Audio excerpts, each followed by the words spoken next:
Phone tapping కేసుపై తెలంగాణ హైకోర్టులో ప్రణీత్ రావుకు ఎదురు దెబ్బ తగిలింది. కింది కోర్టు తీర్పును సమర్థించి టీఎస్ హైకోర్టు ప్రణీత్ రావును పిటిషన్ను కొట్టివేసింది.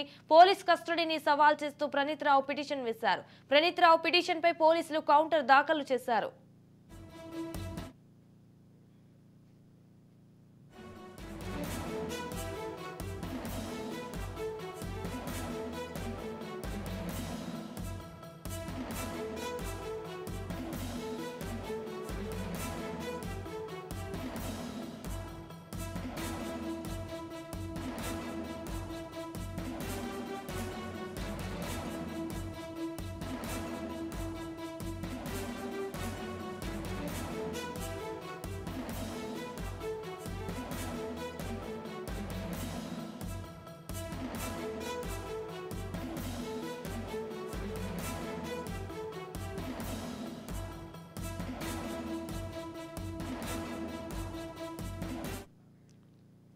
ఫోన్ ట్యాపింగ్ కేసుపై తెలంగాణ హైకోర్టులో ప్రణీత్ రావుకు ఎదురు దెబ్బ తగిలింది. కింది కోర్టు తీర్పును సమర్థించి టీఎస్ హైకోర్టు ప్రణీత్ రావు పిటిషన్ను కొట్టివేసింది.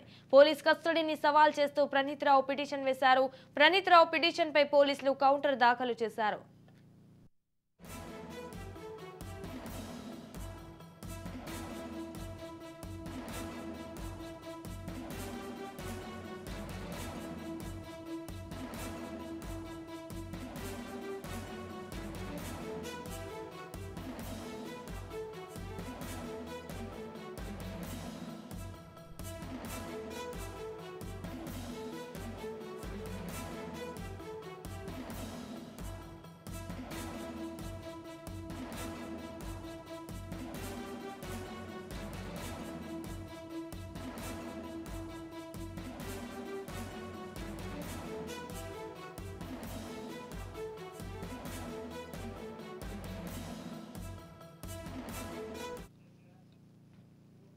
ఫోన్ ట్యాపింగ్ కేసుపై తెలంగాణ హైకోర్టులో ప్రణీత్ రావుకు ఎదురు దెబ్బ తగిలింది.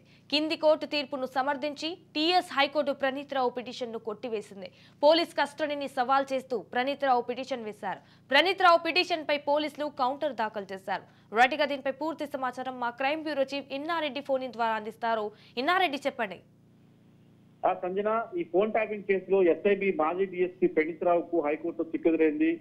దీనికి సంబంధించి ఆయన ఏమైతే పిటిషన్ పెట్టుకున్నాడో నాంపల్లి కోర్టు కస్టడీని సవాల్ చేస్తూ వేస్తున్న పిటిషన్ కి సంబంధించి ప్రస్తుతం ఇన్వెస్టిగేషన్ స్టేజ్ లో ఉన్నందువల్ల దీని మీద ఎలాంటి ఆర్డర్లు ఇవ్వలేము. కాకపోతే ఈ పిటిషన్ కు అంటే కావాలని చెప్పేసి ఇన్వెస్టిగేషన్ ప్రాసెస్ ను అడ్డుకునేలా ఉందని చెప్పేసి ఆ పిటిషన్ కొట్టివేయడం జరిగింది. ఇకపై ప్రణీత్ రావు విషయంలో పోలీసులు కూడా దూకుడుగా వ్యవహరించే అవకాశం కనిపిస్తా ఉంది. తర్వాత మరొక 2 రోజుల్లో కీలకమైన బీఆర్ఎస్ నేతలను కూడా విచారణ పిలిపించి ప్రణీత్ రావు సమక్షంలో విచారణ చేసేందుకు కూడా రంగం సిద్ధం చేశారు.